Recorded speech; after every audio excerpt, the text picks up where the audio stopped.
60 வயதுக்கு மேல் உழைத்து அதன் பணத்தில் வாழும் பிள்ளைகள் நல்ல பிள்ளைகள் அல்ல.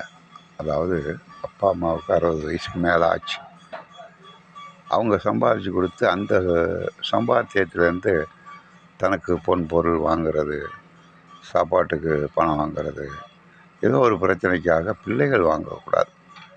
ஏன் அதை சொல்கிறேன்னா, ஒரு மனிதனுக்கு மங்கு சனி, பொங்கு சனி, தங்கு சனி, மரண சனி.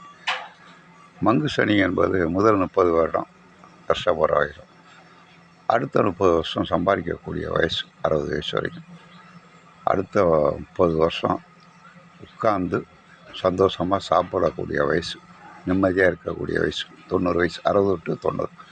இந்த வயசில் அப்பா அம்மாவை சம்பாதிச்சு அதில் வாழும் பிள்ளைகள் பொறுப்பட மாட்டாங்க. எனவே 60 வயதுக்கு மேல் பெற்றோர்களை கூடுமான வரைக்கும்